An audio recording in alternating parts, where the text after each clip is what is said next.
Hello students, this is from the Bell Academy. KSET English, HSTR English ಗೆ ಸಂಬಂಧಪಟ್ಟಂಗೆ top 500 English literature ಪ್ರಶ್ನೆಗಳನ್ನ series wise ಕೊಡ್ತಕ್ಕಂಥ ಪ್ರಯತ್ನವನ್ನ ನಾನು ನಿಮಗಾಗಿ ಮಾಡ್ತಾ ಇದ್ದೀನಿ. ಎಲ್ಲಾ ಪ್ರಶ್ನೆಗಳನ್ನ TGT, PGT, JNV, net set ಮತ್ತು ಕೆಲವು ರಾಜ್ಯಗಳ ಸ್ಲೆಟ್ ಎಕ್ಸಾಮಿನೇಷನ್ ಪ್ರಶ್ನೆ ಪತ್ರಿಕೆಗಳನ್ನ ಆಯ್ದುಕೊಳ್ಳಲಾಗಿದೆ. ಸೊ ಮೋಸ್ಟ್ ಬೇಸಿಕಲಿ ಈ ಪ್ಯಾಟರ್ನ್ ಯಾವ ತರ ಇರುತ್ತಪ್ಪ ಅಂದ್ರೆ, ಇದೆಲ್ಲದು ಇಲ್ಲಿ ಮೆನ್ಷನ್ ಮಾಡಿರ್ತಕ್ಕಂತಹ ಎಲ್ಲ ಆಥರ್ಸ್ ಗಳಿಗೆ ಸಂಬಂಧಪಟ್ಟಂತೆ basic to advanced level explanation ಇರುತ್ತೆ.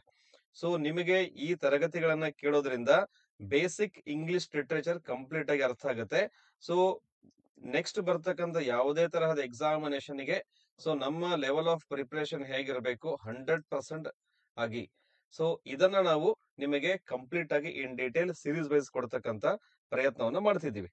ಸೊ ಮೋಸ್ಟ್ ಬೇಸಿಕ್ ಥಿಂಗ್ ನಿಮಗಿಲ್ಲಿ ಏನ್ ಅರ್ಥ ಆಗುತ್ತಪ್ಪ ಅಂದ್ರೆ, ಏನು ಗೊತ್ತಿಲ್ಲದಿರ್ತಕ್ಕಂತಹ ಝೀರೋ ಟು ಹೀರೋ ಏನು ಗೊತ್ತೇ ಇಲ್ಲ. ಸೊ ನನ್ನದು ಗ್ಯಾಪ್ ಆಗಿದೆ ಸರ್, ನನ್ನದು ಗ್ಯಾಪ್ ಆಗಿದೆ. ಸೊ ಇಟ್ ಮೀನ್ಸ್ ಸುಮಾರು ವರ್ಷಗಳ ನಂತರ ನೀವು ಅಧ್ಯಯನ ಮಾಡ್ತಾ ಇದ್ರೆ ಆ ಗ್ಯಾಪ್ ಅನ್ನ ಫಿಲ್ ಮಾಡೋದಕ್ಕೆ ಇನ್ ಡಿಟೇಲ್ ಆಗಿ basic to advanced level explanation ಅನ್ನ ನಾನು ವೈಯಕ್ತಿಕವಾಗಿ ಮತ್ತು ಎಲ್ಲಾ ರೀತಿಯ ಕಂಟೆಂಟ್ ಗೆ ಸಂಬಂಧಪಟ್ಟಂತೆ ಕೊಡ್ತಾ ಹೋಗ್ತೇನೆ. ಮೋಸ್ಟ್ ಬೇಸಿಕಲಿ ಪ್ರಶ್ನೆ ಆಗ್ತಕ್ಕಂಥ ಏರಿಯಾ ಯಾವುದು, ಮತ್ತೆ ಪ್ರಶ್ನೆಗಳ ಆಳ ಹೇಗಿದೆ, ನೆಕ್ಸ್ಟ್ ಲೆವೆಲ್ ಪ್ರಶ್ನೆ ಅದಕ್ಕೆ ಸಂಬಂಧಪಟ್ಟಂಗೆ ಹೇಗಿರುತ್ತೆ, ಕೆಸೆಟ್ ನಲ್ಲಿ ಯಾವ ತರ ಪ್ರಶ್ನೆ ಆಗಿದೆ, ನೆಟ್ ಅಲ್ಲಿ ಯಾವ ತರ ಪ್ರಶ್ನೆ ಆಗಿದೆ, ಮತ್ತು ಬೇರೆ ರಾಜ್ಯಗಳ ಅಸಿಸ್ಟೆಂಟ್ ಪ್ರೊಫೆಸರ್ ಮತ್ತು PU ಕಾಲೇಜ್ ನೇಮಕಾತಿಯ ಹಂತದ ಪರೀಕ್ಷೆಗಳಲ್ಲಿ ಯಾವ ತರದ ಪ್ರಶ್ನೆಗಳಾಗಿವೆ, TGT, PGT ನಲ್ಲಿ ಯಾವ ತರದ ಪ್ರಶ್ನೆಗಳಾಗಿವೆ, ಅವೆಲ್ಲವುಗಳನ್ನ HSTR ಪರೀಕ್ಷಾ ದೃಷ್ಟಿಯಿಂದ as well as set examination ಪರೀಕ್ಷಾ ದೃಷ್ಟಿಯಿಂದ ನಾನು ನಿಮಗೆ ಇನ್ ಡೀಟೇಲ್ ಆಗಿ ತಿಳಿಸ್ತಾ ಪ್ರಯತ್ನ ಮಾಡ್ತೇನೆ. ಸೊ ಇದರಲ್ಲಿ ಏನಾದ್ರೂ ನಿಮಗೆ ಡೌಟ್ ಗಳಿತ್ತು ಅಂದ್ರೆ ಎನಿ ಟೈಮ್ ಈ ಕೆಳಗೆ ಕೊಟ್ಟಂತ ನಂಬರ್ಗೆ ವಾಟ್ಸಪ್ ಮಾಡಿ, ಸಾಧ್ಯವಾದಷ್ಟು ವಾಟ್ಸಪ್ ಮಾಡಿ. ಸೊ ಫಸ್ಟ್ ಪ್ರಶ್ನೆ ನಿಮಗಿರ್ತದೆ, this is from the Bell Academy. Which of the following critics considers a poet as a man speaking to men? ಕೆಳಗಿನ ಯಾವ ಕವಿಯನ್ನ ಮ್ಯಾನ್ ಸ್ಪೀಕಿಂಗ್ ಟು ಮೆನ್ ಎಂದು ಕರೆಯಲಾಗುತ್ತದೆ? ವರ್ಡ್ಸ್ವರ್ತ್ ಇದೆ, ಸಿಡ್ನಿ ಇದೆ, ಕಮಲದಾಸ್, ರಾಜಾರಾವ್. ಸೊ ಇದರ ಎಕ್ಸ್ಪ್ಲನೇಷನ್ ಏನು? ಇದರ ಎಕ್ಸ್ಪ್ಲನೇಷನ್ ಈ ಎಲ್ಲಾ ಪ್ರಶ್ನೆಗಳು ಪ್ರೀವಿಯಸ್ ಇಯರ್ ಕ್ವಶನ್ ಪೇಪರ್ಸ್ ಗಳಿಂದ ತೆಗೆದುಕೊಳ್ಳಲಾಗಿದೆ. ಸೊ ಎಲ್ಲಾ ಪ್ರಶ್ನೆಗಳಿಗೆ ಸಂಬಂಧಪಟ್ಟಂತೆ ಟೈಪ್ಡ್ ಮಟೀರಿಯಲ್ ಅನ್ನ ನಿಮಗೆ ಕೊಡ್ತಿದ್ದೀನಿ ವಿತ್ ಎಕ್ಸ್ಪ್ಲನೇಷನ್. ನೋಡಿ, ಹಾಗಾದ್ರೆ ನಿಮ್ಮ ಸರಿಯಾದ ಉತ್ತರ ಈಗಿನ ಹಿಂದಿನ ಪ್ರೀವಿಯಸ್ ನಾಲೆಜ್ ಅನ್ನ ನೋಡಿಕೊಂಡು ಆ ಸರಿಯಾದ ಉತ್ತರವನ್ನ ಅಪ್ಲೈ ಮಾಡಿ. ನನ್ನ ಸರಿಯಾದ ಉತ್ತರ ವಿಲಿಯಂ ವರ್ಡ್ಸ್ವರ್ತ್. ಕಾರಣ ಏನು ಅಂತ ಹೇಳ್ತೇನೆ.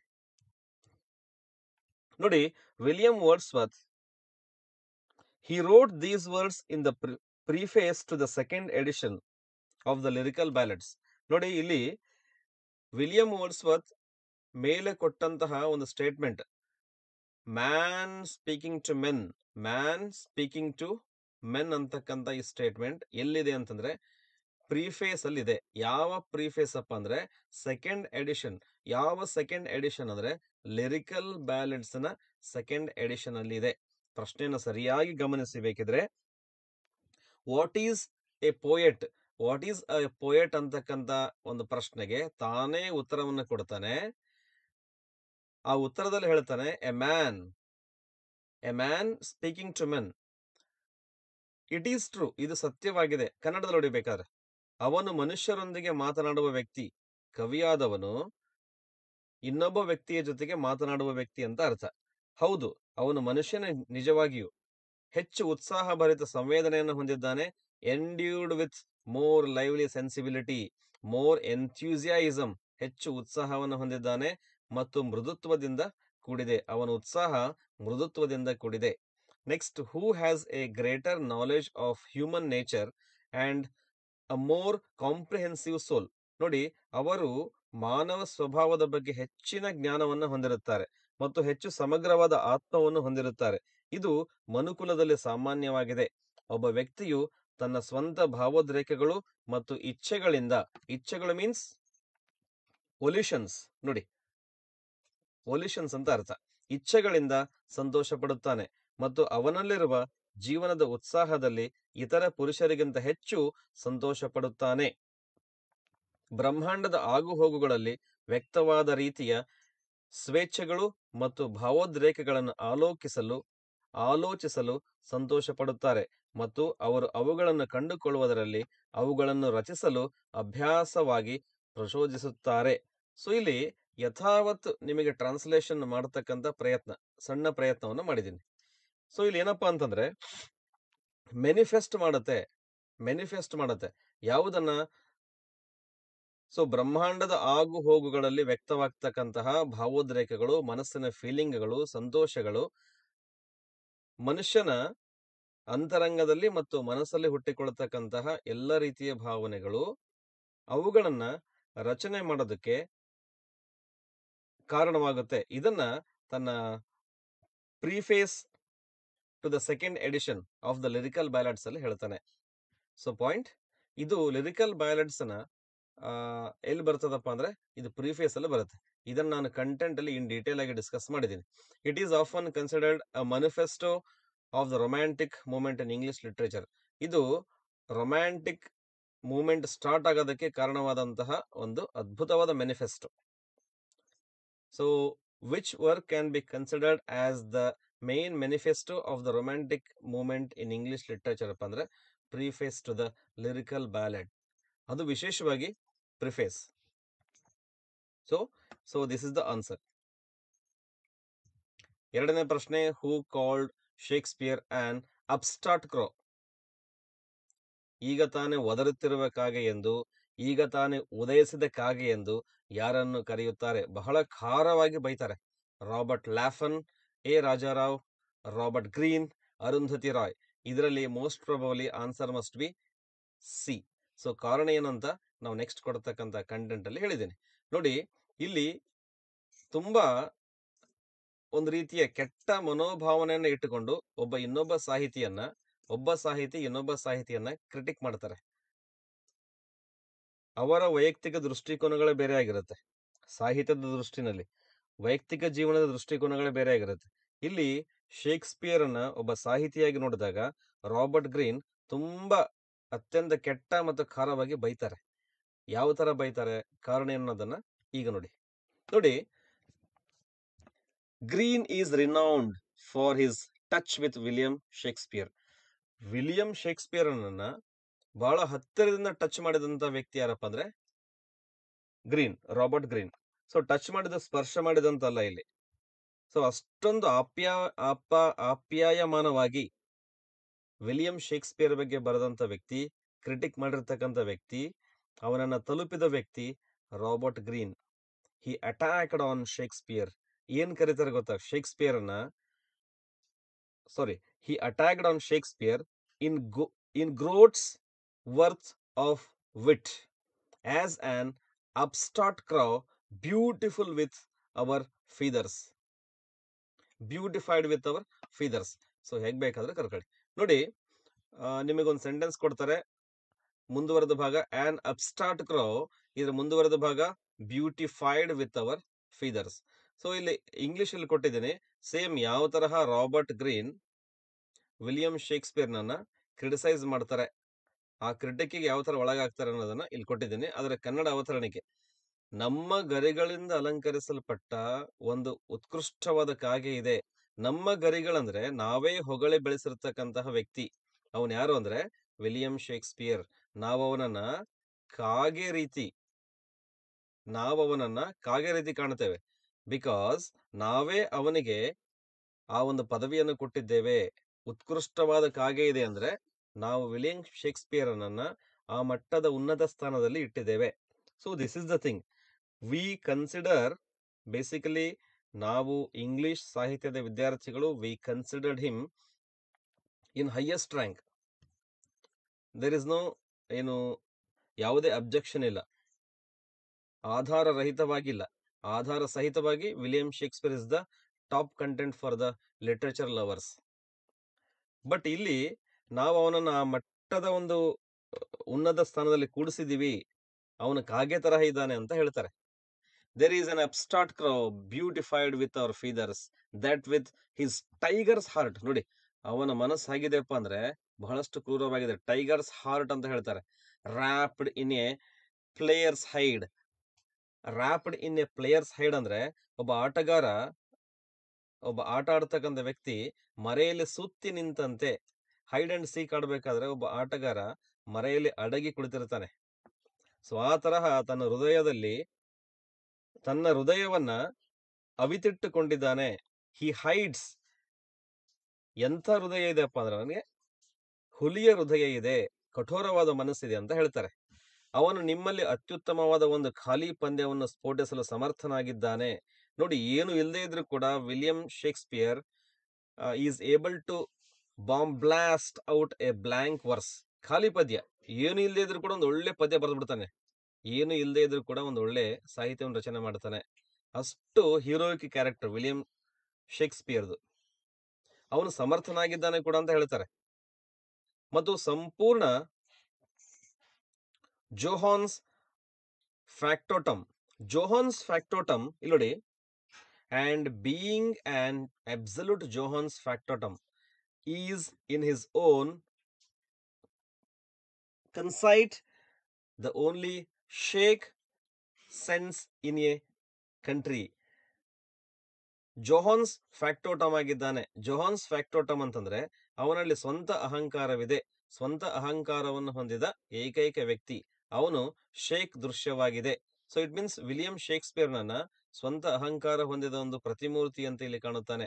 ಅವನಷ್ಟು ದುರಹಂಕಾರಿ ಯಾರು ಇಲ್ಲ, ಅವನಷ್ಟು ಕಠೋರ ಹೃದಯದ ವ್ಯಕ್ತಿ ಯಾರು ಇಲ್ಲ, ಅವನಷ್ಟು ಹೊಗಳಿಕೆಗೆ ಒಳಗಾದ ವ್ಯಕ್ತಿ ಯಾರು ಇಲ್ಲ.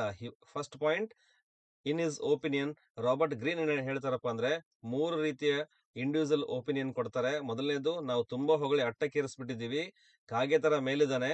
ಎರಡನೇದಾಗಿ, ಅವನ ಮನಸ್ಸು ವೆರಿ ಹಾರ್ಡ್, ಹುಲಿಯ ಹೃದಯದ ತರಹ. ಮೂರನೇದಾಗಿ, ಅವನು ದುರಹಂಕಾರದ ವ್ಯಕ್ತಿ. ಈ 3 ರೀತಿಯ ಸ್ಟೇಟ್ಮೆಂಟ್ ಅನ್ನ ನಾವು ಈ ಅಪ್ಸ್ಟಾರ್ಟ್ ಕ್ರೋ ಅಂತಕ್ಕಂತ ಒಂದು ಪ್ರೈಸ್ ಅಲ್ಲಿ ಕಾಣಬಹುದು, ಕ್ರಿಟಿಕಲ್ಲಿ ಕಾಣಬಹುದು. ಇದನ್ನು ಕೊಟ್ಟಿದ್ದು ರಾಬರ್ಟ್ ಗ್ರೀನ್. ಯಾರ ಬಗ್ಗೆಪ್ಪ ಅಂದ್ರೆ ವಿಲಿಯಂ ಶೇಕ್ಸ್ಪಿಯರ್. ನೆಕ್ಸ್ಟ್ ಪಾಯಿಂಟ್, ಇನ್ನೊಂದು ಪ್ರಶ್ನೆ, which book begins with of man's first disobedience. ನೋಡಿ, ಡಿಫ್ರೆಂಟ್ ಟೈಪ್ ಆದಂತಹ ಸಾಹಿತಿಗಳಿಗೆ ಸಂಬಂಧಪಟ್ಟಂತಹ ಅವರ ವರ್ಕ್ಗಳಿಗೆ ಸಂಬಂಧಪಟ್ಟಂತಹ ಒಂದೊಂದೇ ಪ್ರಶ್ನೆಗಳನ್ನ ಒಂದೊಂದೇ ಸೀರೀಸ್ ಅಲ್ಲಿ ಕೊಡ್ತಾ ಇದ್ದೀನಿ. So level of the questions ಯಾವ ತರ ಇದೆ ಇನ್ ಡೀಟೇಲ್ ಆಗಿ ಹೇಳ್ತಾ ಹೋಗ್ತೇನೆ ಮುಂದೆ ನಿಮಗೆ. ಸೊ ಇದರ ಪ್ರಶ್ನೆ ಯಾವ ತರ ಶಿಫ್ಟ್ ಆಗುತ್ತೆ ಅದನ್ನು ಕೂಡ ಕೊಡ್ತೇನೆ ಪ್ರಾರಂಭಿಕ ಹಂತದಲ್ಲಿ. ಸೊ ಪ್ರಶ್ನೆಗಳ ಸ್ವರೂಪ ಹೇಗಿದೆ ಅಂತ ನೀವು ಸಿಂಪಲ್ ಆಗಿ ಅರ್ಥ ಮಾಡ್ಕೊಂಡ್ರೆ ನಿಮ್ಮ ಪ್ರಿಪರೇಷನ್ ಲೆವೆಲ್ ಹೇಗಿರ್ಬೇಕಂತ ಗೊತ್ತಾಗುತ್ತೆ. This is the thing. And next thing ಏನಪ್ಪಾ ಅಂದ್ರೆ, ಪ್ರೀವಿಯಸ್ ಇಯರ್ ಕ್ವಶನ್ಸ್ ಗಳಲ್ಲಿ ಯಾವ ತರಹದ ಒಂದು ಕನ್ಸೆಪ್ಟ್ ಅನ್ನು ಇಟ್ಟಿದ್ದಾನೆ. ನೆಕ್ಸ್ಟ್ ಥಿಂಗ್, ಈ ವರ್ಷದ ಪ್ರಶ್ನೆ ಪತ್ರಿಕೆ ಹೇಗಿರ್ಬೋದು. ಸೊ ಇದೆಲ್ಲವನ್ನ ಗಮನಿಸಬೇಕಾಗುತ್ತೆ. ಮುಂದೆ 10 ತಿಂಗಳು ಬಿಟ್ಟಾಗ್ತಕ್ಕಂಥ ಪರೀಕ್ಷೆ ಅಥವಾ 1 ವರ್ಷ ಬಿಟ್ಟಾಗ್ತಕ್ಕಂಥ ಪರೀಕ್ಷೆಯಲ್ಲಿ ಪ್ರಶ್ನೆಗಳ ಸ್ವರೂಪ ಹೇಗಿರುತ್ತೆ, ನನ್ನ ಪ್ರಿಪರೇಷನ್ ಆಗಿರುತ್ತೆ, ಇದೆಲ್ಲವನ್ನ ತಿಳ್ಕೋಬೇಕಾಗತ್ತೆ. ಸೊ ಇದೆಲ್ಲ ಐಡಿಯಾನ ಕೊಡ್ತಾ ಹೋಗ್ತೇನೆ ನಿಮಗೆ. So of man's first disobedience ಯಾವ್ದಪ್ಪ ಅಂದ್ರೆ Paradise Lost or Paradise Regained. So ಅಥವಾ the Waste Land Tintern Abbey. ನೋಡೋಣ ಯಾವ್ದು ಆನ್ಸರ್ ಆಗಿದೆ. It must be Paradise Lost. ಈ ಒಂದು ಕೃತಿ it begins with of man's first disobedience. ನೋಡಿ, ಒಂದು ಸಾಹಿತ್ಯವನ್ನು ಅಧ್ಯಯನ ಮಾಡಬೇಕಾದ್ರೆ ಪರೀಕ್ಷಾ ದೃಷ್ಟಿಯಿಂದ ಒಂದು ಪಾಯಿಂಟ್ ಅನ್ನ ನೀವು ಅರ್ಥ ಮಾಡ್ಕೊಳ್ಳಿ. ಆ ಸಾಹಿತ್ಯದ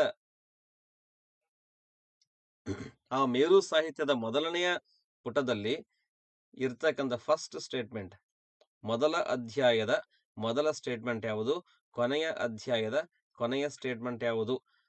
ಸೊ ಕೊನೆಯ ಸ್ಟೇಟ್ಮೆಂಟ್ ಇನ್ ದ ಸೆನ್ಸ್ ಕೊನೆಯ ಸೆಂಟೆನ್ಸ್ ಯಾವುದು, ಮೊದಲನೆಯ ಸೆಂಟೆನ್ಸ್ ಯಾವುದು, ನಿಮಗೆ ಏರಿಯಾ ವೈಸ್ ಇರಬೇಕಾಗುತ್ತೆ. ವಿಲಿಯಂ ಶೇಕ್ಸ್ಪಿಯರ್ ಬಗ್ಗೆ ಓದ್ತಾ ಇದ್ರೆ ಪ್ರತಿ ಕೃತಿಯ ಮೊದಲ ಮತ್ತು ಕೊನೆಯ ಲೈನ್, ಬರೆದಂತ ವರ್ಷ, ಅಲ್ಲಿ ಥೀಮ್ ಏನಿದೆ, ಮೇನ್ ಕ್ಯಾರೆಕ್ಟರ್ಸ್ ಯಾವುದು, ಆ ಕ್ಯಾರೆಕ್ಟರ್ಗಳು ಯಾವೆಲ್ಲ ಇಂಪಾರ್ಟೆಂಟ್ ಸ್ಟೇಟ್ಮೆಂಟ್ ಗಳನ್ನು ಕೊಡ್ತವೆ, ಅಲ್ಲಿ ಇರ್ತಕ್ಕಂಥ ಸೀನ್ ಯಾವುದು, ಆ ಕ್ಯಾರೆಕ್ಟರ್ ಜೊತೆಗೆ ಇರ್ತಕ್ಕಂಥ ಫ್ರೆಂಡ್ಶಿಪ್ ಯಾರ್ಯಾರ್ದು, ಇದೆಲ್ಲವನ್ನ ಒಂದು ಕ್ರೊನಾಲಜಿಕಲ್ ಆರ್ಡರ್ ತರಹ ಅಥವಾ ಫಿಲಮಿಕ್ ಕಂಟೆಂಟ್ ತರ ಬರೆದ್ರೆ ಸೊ ನಮಗೆ ಯಾವ ಕಂಟೆಂಟ್ ಕೂಡ ಎಕ್ಸಾಮಿನೇಷನ್ ದೃಷ್ಟಿಯಿಂದ ಮಿಸ್ ಆಗಲ್ಲ.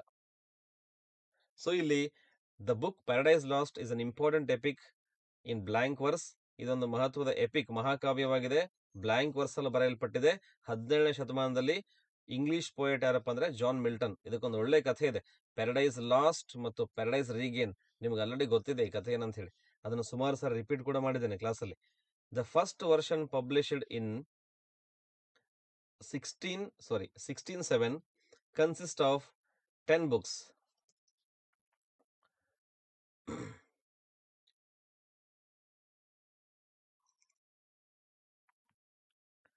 ಹತ್ತು ಪುಸ್ತಕಗಳಲ್ಲಿ ಇದು ಏನಾಗುತ್ತಪ್ಪ ಅಂದ್ರೆ ಪಬ್ಲಿಷ್ ಆಗುತ್ತೆ. It is considered to be Milton's master piece. ಅದ್ಭುತವಾದ ಮೇರು ಸಾಹಿತ್ಯ. ಮಿಲ್ಟನ್ನ ಮೇರು ಸಾಹಿತ್ಯ ಯಾವುದಪ್ಪ ಅಂದ್ರೆ ಪ್ಯಾರಡೈಸ್ ಲಾಸ್ಟ್. ಇದಕ್ಕೆ ಸಂಬಂಧಪಟ್ಟಂತೆ ಪ್ರಶ್ನೆಗಳು ಸಾಕಷ್ಟಾಗಿದೆ.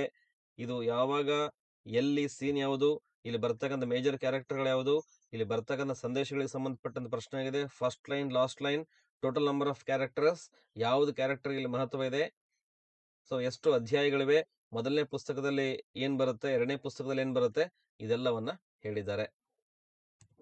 ನೆಕ್ಸ್ಟ್ ಪಾಯಿಂಟ್, ಮುಲ್ಕರಾಜ್ ಆನಂದ್ ಸಂಬಂಧಪಟ್ಟಂಗೆ ಅವರ ಆಟೋಬಯೋಗ್ರಫಿ ಯಾವುದು? 7 Summers, the Untouchable, the Coolie, the 2 Leaves and a Bud. Untouchable, the Untouchable, Coolie ಇದನ್ನ ಬರ್ದದ್ ಯಾರು? 7 ಸಮ್ಮರ್ಸ್ ಬರ್ದದ್ ಯಾರು? ದ 2 ಲೀವ್ಸ್ ಅಂಡ್ ಎ ಬಡ್ ಇದನ್ನ ಬರ್ದದ್ ಯಾರು? ನೋಡಿ, ಡಿಫ್ರೆಂಟ್ ಸಾಹಿತಿಗಳಿಗೆ ಸಂಬಂಧಪಟ್ಟಂತ ವರ್ಕ್ಗಳಿರುತ್ತೆ. ಸೊ ಆ ಡಿಫ್ರೆಂಟ್ ಸಾಹಿತಿಗಳಿಗೆ ಸಂಬಂಧಪಟ್ಟಂತ ವರ್ಕ್ ಅದನ್ನ ಬರ್ದವನ್ ಯಾರು, ಯಾವ ವರ್ಷದಲ್ಲಾಗುತ್ತೆ, ಸೊ ಅದನ್ನು ಯಾವ ವರ್ಷದಿಂದ ಯಾವ ವರ್ಷದವರೆಗೂ ಬರೀತಾರೆ, ಸೊ ಪಬ್ಲಿಷ್ ಆದದ್ದು ಯಾರು, ಆ ವ್ಯಕ್ತಿ ಬದುಕಿರ್ಬೇಕಾದ್ರೆ ಪಬ್ಲಿಷ್ ಆಯ್ತಾ, ಸತ್ತ ಮೇಲೆ ಪಬ್ಲಿಷ್ ಆಯ್ತಾ, ಪಬ್ಲಿಷ್ ಆದಂತ ಸಂದರ್ಭದಲ್ಲಿ ಅದನ್ನು ಪಬ್ಲಿಷ್ ಮಾಡಿದ್ದು ಎಲ್ಲಿ, so this is the thing. ಅಥವಾ ಸತ್ತ ಮೇಲೆ ಪಬ್ಲಿಷ್ ಆದ್ರೆ ಆ ವ್ಯಕ್ತಿ ಸತ್ತ ನಂತರ ಮರಣೋತ್ತರವಾಗಿ ಯಾರು ಪಬ್ಲಿಷ್ ಮಾಡ್ತಾರೆ, ಮೊದಲ ಪ್ರಕಟಣೆ ಯಾವುದು ಬದುಕಿದಾಗ, ಸತ್ತ ಮೇಲೆ ಮೊದಲನೇ ಪ್ರಕಟಣೆ ಯಾರದು, ಯಾವ ಪಬ್ಲಿಕೇಶನ್ ಇಂದ ಬಂತು, ಇದಿಷ್ಟರ ಮೇಲೂ ಕೂಡ ಪ್ರಶ್ನೆಗಳಾಗಿವೆ. ಸೊ ಇದನ್ನು ಕೂಡ ನೀವು ಒಂದು ಸ್ಮಾರ್ಟ್ ವರ್ಕ್ ಮಾಡಬೇಕಾಗತ್ತೆ. ಇಲ್ಲಿ ಆನ್ಸರ್ ನೋಡ್ತಾ ಹೋಗೋಣ. 7 ಸಮ್ಮರ್ಸ್ ಇದು ಮುಲ್ಕರಾಜ್ ಆನಂದ್ ಅವರ ಆಟೋಬಯೋಗ್ರಫಿಕಲ್ ನಾವೆಲ್. ಇಲ್ಲಿ ಏನ್ ಹೇಳ್ತಾರಪ್ಪ ಅಂದ್ರೆ,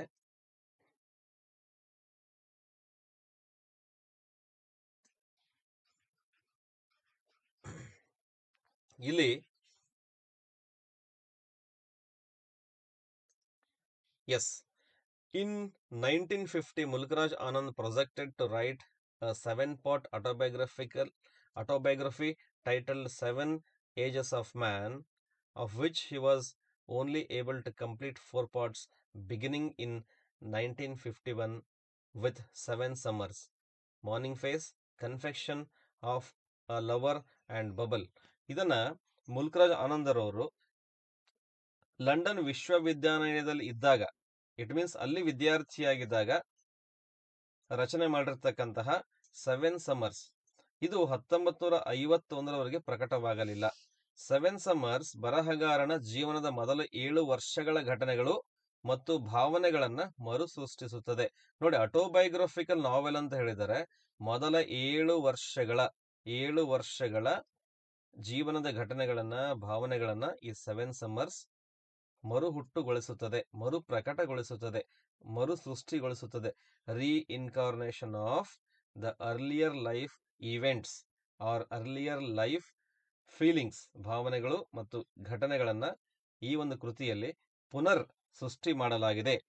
ಸೊ ಮುಲ್ಕರಾಜ್ ಆನಂದ್ ತನ್ನ ಅರ್ಧ ಅಪ್ರಜ್ಞಾಪೂರ್ವಕ, ನೋಡಿ ಎರಡು ಬಹಳ ಅದ್ಭುತವಾದ ಪದ ಬಳಸ್ತಾರೆ. ಅರ್ಧ ಪ್ರಜ್ಞೆ ಇರುತ್ತೆ ಅಲ್ಲಿ, ಪ್ರಜ್ಞಾಪೂರ್ವಕವಲ್ಲದ ಅಪ್ರಜ್ಞಾಪೂರ್ವಕ, ಮತ್ತು ಅರ್ಧ ಪೂರ್ವ ಬಾಲ್ಯವಲ್ಲ, ಅರ್ಧ ಪ್ರಜ್ಞಾಪೂರ್ವಕ ಬಾಲ್ಯ ಅಂತ ಕರೆಯುತ್ತಾರೆ. ಇಟ್ ಮೀನ್ಸ್ ಈ ಒಂದು ಕೃತಿಯನ್ನ 7 ಸಮ್ಮರ್ಸ್ ಏನ್ ಕರೀತಾರಪ್ಪ ಅಂದ್ರೆ ಅರ್ಧ ಅಪ್ರಜ್ಞಾಪೂರ್ವಕ ಮತ್ತು ಅರ್ಧ ಪ್ರಜ್ಞಾಪೂರ್ವಕ ಬಾಲ್ಯ ಎಂದು ಕರೆಯುತ್ತಾರೆ. ಸೊ ಈ ಆತ್ಮಕಥೆಯಲ್ಲಿ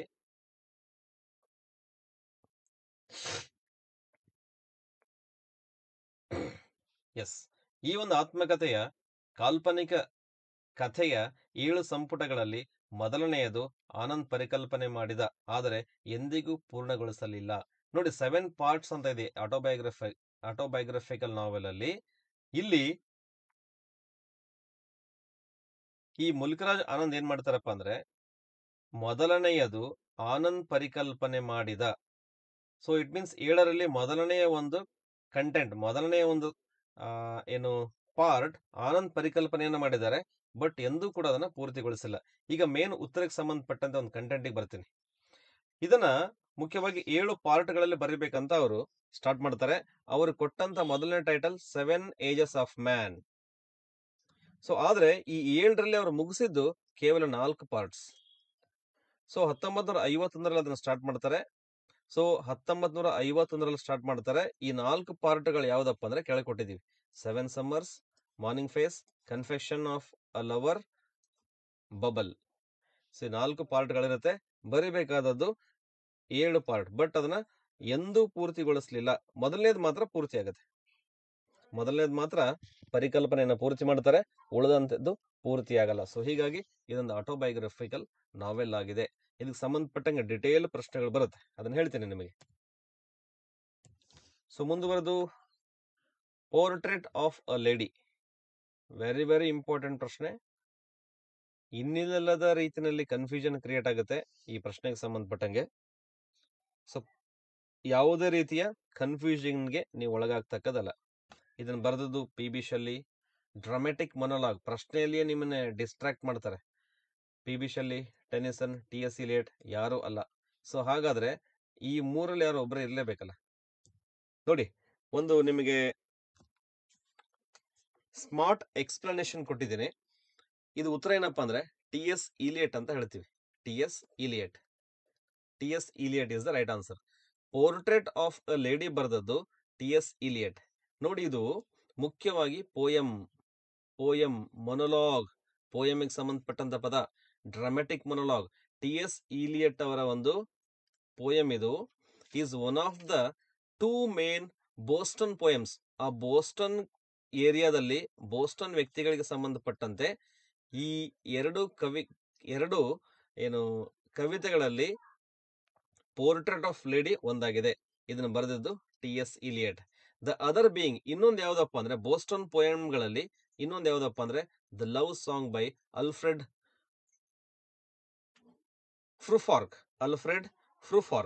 ಈ ಎರಡೂ ಕೃತಿಗಳನ್ನು ಬರೀತಾರೆ, ಎರಡೂ ಪೋಯಮ್ಗಳು.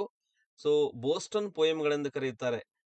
TS ಇಲಿಯಟ್ ಯಾವ ಪೋಯಮ್ಗಳನ್ನ ಬೋಸ್ಟನ್ ಪೋಯಮ್ಗಳೆಂದು ಕರೆಯುತ್ತಾರೆ? ಸೊ ಯಾವ್ದಪ್ಪ ಅಂದ್ರೆ ಒಂದು ಪೋರ್ಟ್ರೇಟ್ ಆಫ್ ಅ ಲೇಡಿ, ಇನ್ನೊಂದು the Love Song by Alfred Prufrock. So Portrait of Lady is a poem by American British poet TS Eliot. ನೋಡಿ, TS ಇಲಿಯಟ್ ಇವನು ಅಮೇರಿಕನ್ ಬ್ರಿಟಿಷ್ ಪೋಯೆಟ್ ಆಗಿದ್ರು. ಇವರ ಕಾಲಮಾನ 1818ರಿಂದ 1965 ವರೆಗಿರುತ್ತೆ. ಇದನ್ನ ಫಸ್ಟ್ ಪಬ್ಲಿಷ್ ಮಾಡಿದ್ದು in the year 1915 in September. ಎಲ್ಲಿ publish ಆಯ್ತಪ್ಪ ಅಂದ್ರೆ single inverted comma is missing. ಎಲ್ಲಿ ಪಬ್ಲಿಷ್ ಆಗುತ್ತಪ್ಪ ಅಂದ್ರೆ others a magazine of the new verse. ಈ ಒಂದು ಕೃತಿಯಲ್ಲಿ ಇದು ಪ್ರಕಟವಾಗುತ್ತೆ. ಈ ಪದ್ಯ ಪ್ರಕಟವಾದದ್ದು ಎಲ್ಲಿ? TS ಇಲಿಯಟ್ ಯಾರು? ಫಸ್ಟ್ ಪಬ್ಲಿಷ್ ಆದದ್ದು ಯಾವಾಗ? ಸೊ ಬೋಸ್ಟನ್ ಪೋಯಮ್ಗಳು ಯಾವುವು? ಪೋರ್ಟ್ರೇಟ್ ಆಫ್ ಲೇಡಿ ಇದು ಡ್ರಾಮೆಟಿಕ್ ಮೊನೋಲಾಗ್ ಯಾವ ಏನು ಪದ್ಯದ ಪ್ರಕಾರಕ್ಕೆ ಸಂಬಂಧಪಟ್ಟಿದೆ? ಇದೆಲ್ಲವನ್ನು ಪ್ರಶ್ನೆ ಕೇಳ್ತಾರೆ. ಸೊ ಇನ್ನೊಂದು ಮುಂದುವರೆದು ನೋಡಿ, return during Eliot's year in Paris from 1910-1911 ಈ ಒಂದು ಕಾಲಮಾನದಲ್ಲಿ ಈ ಒಂದು ಪದ್ಯವನ್ನು ಬರೀತಾರೆ. Portrait of Lady is an example of the modernist poets highly influential early work.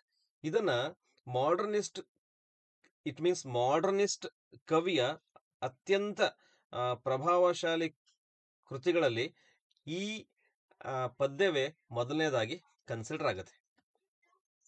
Which place on themes such as social rituals. ಈ ಒಂದು ಮೇರು ಕೃತಿ ಮಾಡರ್ನಿಸ್ಟ್ ಕವಿಗಳ ಪ್ರಭಾವಕ್ಕೆ ಒಳಗಾದಂತಹ ಕೆಲವೊಂದಿಷ್ಟು ವಿಚಾರಗಳಲ್ಲಿ, ಕೆಲವೊಂದಿಷ್ಟು ಕವಿತೆಗಳಲ್ಲಿ, ಇಟ್ ಮೀನ್ಸ್ ನಾವೇನ್ ಹೇಳ್ತೀವಪ್ಪ ಅಂದ್ರೆ ಆಧುನಿಕ ಕವಿಗಳು ಕೆಲವೊಂದಿಷ್ಟು ವಿಶೇಷವಾದ ಕಾಳಜಿ ಮತ್ತು ಕಳಕಳಿನ ಇಟ್ಕೊಂಡು ಅವರು ಕೆಲವೊಂದಿಷ್ಟು ಏರಿಯಾಕ್ಕೆ ಸಂಬಂಧಪಟ್ಟಂತ ಸಾಹಿತ್ಯ ರಚನೆಯಲ್ಲಿ ತೊಡಗ್ತಾರೆ. ಫಾರ್ ಎಕ್ಸಾಂಪಲ್, ನೇಚರ್ಗೆ ಸಂಬಂಧಪಟ್ಟಂತಹ ಒಂದು ಟ್ರೆಂಡ್ ಇರುತ್ತೆ. ಒಂದು ಟ್ರೆಂಡ್ ಮಹಿಳೆ ಮತ್ತು ಆಕೆಗೆ ಸಂಬಂಧಪಟ್ಟಂತಹ ಸಾಹಿತ್ಯ ರಚನೆಯಲ್ಲಿ ತೊಡಗುತ್ತಾರೆ. ಒಂದಿಷ್ಟು ಟ್ರೆಂಡ್ ಇರುತ್ತೆ, ಸಮಾಜದಲ್ಲಿ ಶೋಷಿತ ವರ್ಗದ ವ್ಯಕ್ತಿಗಳಿಗೆ ಸಂಬಂಧಪಟ್ಟಂತಹ ಕೃತಿ ರಚನೆಯಲ್ಲಿ ತೊಡಗಿರುತ್ತಾರೆ. ಒಂದಿಷ್ಟು ರಾಜಮನೆತನದ ವಿರುದ್ಧ ಹೋರಾಡ್ತಕ್ಕಂಥ ಕೃತಿಗಳಾಗಿರುತ್ತವೆ. ಸೊ ಇದನ್ನು ನೋಡಿದರೆ ಮಾಡರ್ನಿಸ್ಟ್ ಪೊಯೆಟ್ಗಳು ಆಧುನಿಕ ಕವಿಗಳಲ್ಲಿ ಅತ್ಯಂತ ಹೆಚ್ಚು ಇನ್ಫ್ಲೂಯೆನ್ಸ್ ಆಗಿರತಕ್ಕಂತಹ ಅತ್ಯಂತ ಮೊದಲನೇ ಕೃತಿ ಯಾವುದಪ್ಪ ಅಂದ್ರೆ ಪೋರ್ಟ್ರೇಟ್ ಆಫ್ ಲೇಡಿ. ನೆನ್ಪಿಟ್ಕೊಳ್ಳಿ, ತುಂಬಾ ಇದರಲ್ಲಿ ಕೆಲವೊಂದಿಷ್ಟು ಥೀಮ್ಗಳನ್ನ ಹೇಳಿದೆ. ಯಾವುದಪ್ಪ ಅಂದ್ರೆ ಸಾಮಾಜಿಕ ಪದ್ಧತಿಗಳು, ಕೆಲವೊಂದಿಷ್ಟು ಅನಿಷ್ಟ ಪದ್ಧತಿಗಳೆಲ್ಲ ಇರುತ್ತೆ, ಒಳ್ಳೆಯ ಪದ್ಧತಿಗಳು ಯಾವ್ದು ಬೇಕು ಆಗಿನ ಕಾಲಕ್ಕೆ ಸೂಕ್ತமான ರೀತಿಯಲ್ಲಿ ಅದನ್ನ ಎಕ್ಸ್ಪ್ಲೇನ್ ಮಾಡ್ತಾ ಹೋಗ್ತಾರೆ. ನೆಕ್ಸ್ಟ್ ಐಸೋಲೇಷನ್, ಪ್ರತ್ಯೇಕತೆ ಅಂತಕ್ಕಂಥದ್ದು. ಸೊ ಜನಗಳಿಗೆ ಸಂಬಂಧಪಟ್ಟಂತೆ ಪ್ರತ್ಯೇಕತೆ ಇರುತ್ತೆ. And unrequited love to explore the anxieties of the modern women, modern world. So ನಾವೇನ್ ಮಾಡ್ತೀವಪ್ಪ ಅಂದ್ರೆ ಆಧುನಿಕ ಜಗತ್ತಿಗೆ ಸಂಬಂಧಪಟ್ಟಂಗೆ ಕೆಲವೊಂದಿಷ್ಟು ಬಹಿರಂಗವಾದ ಹೇಳಿಕೆಯನ್ನು ಕೊಡಲ್ಲ, ನಾವು ಅಪೇಕ್ಷಿತ ಹೇಳಿಕೆಗಳನ್ನು ಕೊಡಕ್ ಹೋಗಲ್ಲ. ಸೊ ಅನಪೇಕ್ಷಿತ ಪ್ರೀತಿ ಬೇರೆ, ಅಪೇಕ್ಷಿತ ಪ್ರೀತಿ ಬೇರೆ. ಈ ಮೂರು ವಿಚಾರಗಳನ್ನ ಆಧುನಿಕ ಕವಿಗಳು ಹೆಚ್ಚು ಹೆಚ್ಚು ಏನು ತಮ್ಮ ಕವಿತೆಗಳಲ್ಲಿ ಬಳಸ್ತಾ ಹೋಗ್ತಾರೆ. ಸೊ ಹೀಗಾಗಿ ಇದೊಂದು ಮೇನ್ ಇನ್ಫಾರ್ಮೇಶನ್ ಗಮನದಲ್ಲಿಟ್ಟು ಓದಿ, ಟಿ.ಎಸ್. ಇಲಿಯಟ್. ಅದಲ್ದನೆ ಇನ್ನೊಂದು ಸಣ್ಣ ಕ್ಲಾರಿಫಿಕೇಶನ್ ಇಲ್ಲಿ ಸಿಗ್ತದೆ ನಿಮಗೆ. ನೋಡಿ, ನಿಧಾನವಾಗಿ, ಸ್ವಲ್ಪ ಅವಸರ ಬೇಡ, go with A slow mode. What is the theme of the portrait of a Lady by Henry James? Henry James ಅವರು ಬರೆದಂತಹ the portrait of a lady, ಇದರ ಥೀಮ್ ಏನು ಅಂತ ಕೇಳಿದ್ದಾರೆ. ಸುಮ್ಮನೆ ಎಲ್ಲೋ ಒಂದ್ ಕಡೆ ಓದಿದ ಪ್ರಶ್ನೆ. ನೋಡಿ, ಹಾಗಾದ್ರೆ ಇದೊಂದು ಪುಸ್ತಕ. ಇದು the portrait of a Lady by Henry James, first published as a serial in the Atlantic Monthly Macmillan's magazine. ನೋಡಿ, ಇದೊಂದು ಸೀರಿಯಲ್ ಆಗಿ ಪ್ರಕಟಣೆ ಆಗುತ್ತೆ, ಸರಣಿ ಲೇಖನವಾಗಿ ಪ್ರಕಟಣೆಗೊಳ್ಳುತ್ತೆ. ಯಾವುದಪ್ಪ ಅಂದ್ರೆ the Atlantic Monthly and Macmillan's magazine ಅಂತಕ್ಕಂಥ ಗುರುತಿನಲ್ಲಿ 1880ರಿಂದ 1881ರಲ್ಲಿ. ದೆನ್ ಒಂದು ಇಡೀ ಪುಸ್ತಕವಾಗಿ 81 ಅಲ್ಲಿ ಪ್ರಕಟಣೆ ಆಗುತ್ತೆ. As with many of Henry James novels, Henry James ಅವರು ಬಹಳಷ್ಟು ನಾವೆಲ್ಗಳನ್ನು ಬರೆದಿದ್ದಾರೆ. Basically this Portrait of a Lady deals with themes of responsibility, ಜವಾಬ್ದಾರಿಗೆ ಸಂಬಂಧಪಟ್ಟಂತೆ, the divide between America and Europe, America ಮತ್ತು ಯುರೋಪಿನ ನಡುವೆ ಉಂಟಾದಂತಹ ಒಂದು ಡಿವೈಡ್, ಬೇರ್ಪಡುವಿಕೆ, ಅವರಿಬ್ಬರು ಬೇರೆ ಆಗ್ತಾರೆ. ಅಂಡ್ ಬಿಟ್ರಯಲ್, ಅಲ್ಲಿ ಉಂಟಾದಂತಹ ಕೆಲವೊಂದಿಷ್ಟು ಅಂತರ್ಯುದ್ಧಗಳಿಗೆ ಸಂಬಂಧಪಟ್ಟಂತೆ ಗೆಳೆತನ ಕೆಟ್ಟು ಹೋಗುತ್ತೆ, ವ್ಯಾಪಾರದಲ್ಲಿ ಕೆಲವು ವ್ಯಕ್ತಿಗಳ ಲಾಸ್ ಅನ್ನು ಅನುಭವಿಸ್ತಾರೆ, ಮತ್ತು ಆ ವ್ಯಾಪಾರದಲ್ಲಿ ಆದಂತ ಲಾಸ್ ಇಂದ ಕೆಲವರ ಶತ್ರುತ್ವವನ್ನು ಪಡಿತಾರೆ. ಈ ಎಲ್ಲಾ ವಿಚಾರಗಳನ್ನ ಅಲ್ಲಿ ಹೇಳ್ತಾ ಹೋಗ್ತಾರೆ. ಆ ಶತ್ರುತ್ವ ಮನುಷ್ಯನ ಭಾವನೆಗೆ ಸಂಬಂಧಪಟ್ಟಂತೆ, ಪ್ರೀತಿ ಪ್ರೇಮಕ್ಕೆ ಸಂಬಂಧಪಟ್ಟಂಗೆ ಸೊ ಎಷ್ಟು ರೀತಿಯಲ್ಲಿ ಡ್ಯಾಮೇಜ್ ಮಾಡುತ್ತೆ ಅದನ್ನು ಕೂಡ ಹೇಳ್ತಾ ಹೋಗ್ತಾರೆ. ಸೊ ಇಲ್ಲಿ in this preface to the portrait of lady, James writes that the creative spark that begin the novel was his grasp of a single character, an acquisition I had made, moreover, after a fashion not here to be retraced. ಇಲ್ಲಿ ನಾವು ಮುಖ್ಯವಾಗಿ ತಿಳಿದುಕೊಳ್ಳಬೇಕಾದದ್ದು, ಇದೊಂದು ಕಾದಂಬರಿ. ಪ್ರಶ್ನೆಯಾಗುತ್ತೆ, portrait of lady ಎನ್ನುವ ಕಾದಂಬರಿಯನ್ನ ಬರೆದದ್ದು ಯಾರು? The portrait of a lady ಎನ್ನುವ ಕಾದಂಬರಿಯನ್ನ ಬರೆದದ್ದು ಯಾರು? ಕೊಡ್ತಾರೆ. ಟಿ.ಎಸ್. ಇಲಿಯಟ್ ಕೂಡ ಇರುತ್ತೆ, ಜೇಮ್ಸ್, ಹೆನ್ರಿ ಜೇಮ್ಸ್ ಕೂಡ ಇರುತ್ತೆ. ಕ್ಲಿಯರ್ ಆಯ್ತಾ? ಡೌಟ್? ಫೈನ್. ಸೊ ನಾವೆಲ್ ಅಂತಂದ್ರೆ it must be Henry James. ಪ್ರಶ್ನೆಗೆ ಬೇಕಾದ್ರೆ ಇನ್ನೊಂದ್ಸಲ ಹೋಗೋಣ. ಪೋಯಮ್ ಅಂತ ಅಂದ್ರೆ T S. Eliot. Point to be noted. ಇಲ್ಲಿ ಪೋರ್ಟ್ರೇಟ್ ಆಫ್ ಲೇಡಿ ಇದೆ, ಅಲ್ಲಿರೋದು the portrait of a lady. The ಇಲ್ಲ ಅಲ್ಲಿ. ಪಾಯಿಂಟ್ ಕ್ಲಿಯರ್ ಆಯ್ತು. ಇನ್ನೊಂದಿದೆ ಇದಕ್ಕೆ ಸಂಬಂಧಪಟ್ಟಂಗೆ, the portrait of a lady, ಇದೊಂದು ಯಾರ ಆಟೋಬಯೋಗ್ರಫಿ ಅಂತ ಕೇಳ್ತಾರೆ. The portrait of a lady, ಇದು ಯಾರ autobiography? Truth, love and a little malaise is the autobiography of the famous author and journalist Khushwant Singh. Khushwant ಸಿಂಗರ ಫೇಮಸ್ ಆಟೋಬಯೋಗ್ರಫಿ ಯಾವ್ದಪ್ಪ ಅಂದ್ರೆ truth, love and little malaise. ಮುಂದುವರೆದು ಹೋಗುತ್ತೆ, the portrait of a lady collected stories by Khushwant Singh. This is a part of the autobiography of Khushwant Singh. ಮುಂದುವರೆದು ಇನ್ನೊಂದು ಪ್ರಶ್ನೆ ಆಗುತ್ತೆ ಇಲ್ಲಿ, ಖುಷ್ವಂತ್ ಸಿಂಗರ ಆತ್ಮಕಥೆ ಯಾವುದು, ಆಟೋಬಯೋಗ್ರಫಿ ಯಾವುದು ಅಂದ್ರೆ truth, love and little malaise. So ಮುಂದುವರೆದು ಈ ಒಂದು ಆತ್ಮಕಥೆಯಲ್ಲಿ ಬರತಕ್ಕಂತಹ ಒಂದು ಭಾಗ ಯಾವುದು ಅಂದ್ರೆ the portrait of a lady collected stories. ಇದಿಷ್ಟು ನೋಡಿ, ಇದಿಷ್ಟು ಕೊಟ್ಟಿರ್ತಾರೆ, ಇದನ್ನ ಬರೆದದ್ದು ಯಾರು ಅಂತ ಪ್ರಶ್ನೆ ಕೇಳ್ತಾರೆ. ಅಲ್ಲಿ TS ಇಲಿಯಟ್ ಇರುತ್ತೆ, ಹೆನ್ರಿ ಜೇಮ್ಸ್ ಇರುತ್ತೆ, ಅಂಡ್ ಆಟೋಬಯೋಗ್ರಫಿ ಯಾವುದು ಖುಷ್ವಂತ್ ಸಿಂಗ್ ಕೂಡ ಇರುತ್ತೆ. ನಮ್ಮ ಹೆಸರು ನಿಮ್ಮ ಹೆಸರು ಕೂಡ ಇರುತ್ತೆ, ಹೇಳಕ್ಕಾಗಲ್ಲ. ಸೊ 3 ರೀತಿಯ ಡಿಫ್ರೆಂಟ್ ಆಗಿರತಕ್ಕಂತಹ ಮೋಸ್ಟ್ ಕನ್ಫ್ಯೂಸಿಂಗ್ ಟೈಟಲ್ಸ್ ನಾನು ಮೊನ್ನೆ ಟೆಲಿಗ್ರಾಮ್ ಚಾನಲ್ ಶೇರ್ ಮಾಡಿದ್ದೀನಿ. ಮೋಸ್ಟ್ ಕನ್ಫ್ಯೂಸಿಂಗ್ ಟೈಟಲ್ಸ್ ಅಲ್ಲಿ the Ottoman A Ottoman. So ಬರೆದದ್ದು ಯಾರು, ಎಲ್ಲ ಉತ್ತರವನ್ನು ಟೆಲಿಗ್ರಾಮ್ ಅಲ್ಲಿ ಕೊಟ್ಟಿದ್ದೀನಿ. ಆ ಟೆಲಿಗ್ರಾಮ್ ಅಲ್ಲಿ ನೋಡಿ, ಕೆಸೆಟ್ 2024, ಕೆಸೆಟ್ ಇಂಗ್ಲಿಷ್ 2024 ಅಂತಕ್ಕಂತಹ ಟೆಲಿಗ್ರಾಮ್ ಅಲ್ಲಿ ಇದೆ. 6ನೇ ಪ್ರಶ್ನೆ, ಪೋಯಮ್ಸ್ ಆನ್ ವೇರಿಯಸ್ ಸಬ್ಜೆಕ್ಟ್ಸ್. ಇದನ್ನ ಬರೆದದ್ದು ಯಾರು, Frost, Arnold, Lamb, Kamala Das. Most basic question.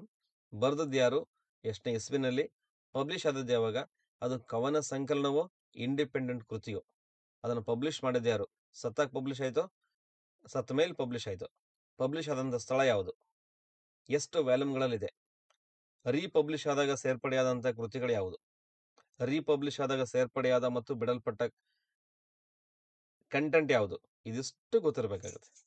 ಅಲ್ಲಿ ಬರತಕ್ಕಂಥ ಫೇಮಸ್ ಕವಿತೆಗಳು ಯಾವುದು, ಕವಿತೆಗಳ ಮೊದಲ ಮತ್ತು ಕೊನೆಯ ಸಾಲುಗಳು ಯಾವುವು, ಅಲ್ಲಿ ಬರ್ತಕ್ಕಂಥ ಫಿಗರ್ ಆಫ್ ಸ್ಪೀಚ್ಗಳು ಯಾವುವು, ಅಲ್ಲಿ ಬರ್ತಕ್ಕಂತಹ ಏನು ಯಾವುದು ಸೀನ್ ಯಾವುದು, ಥೀಮ್ ಯಾವುದು, ಇದಿಷ್ಟು ಗೊತ್ತಿರಬೇಕಾಗುತ್ತೆ. ವಿಲಿಯಂ ಶೇಕ್ಸ್ಪಿಯರ್ಗೆ ಸಂಬಂಧಪಟ್ಟಂಗೆ ಒಂದು 50 ಪದ್ಯಗಳಿಗೆ ಸಂಬಂಧಪಟ್ಟಂಗೆ, ವರ್ಡ್ಸ್ ಪದ್ಯಕ್ಕೆ ಸಂಬಂಧಪಟ್ಟಂಗೆ ಒಂದು 50 ಪದ್ಯಗಳಿಗೆ ಸಂಬಂಧಪಟ್ಟಂಗೆ.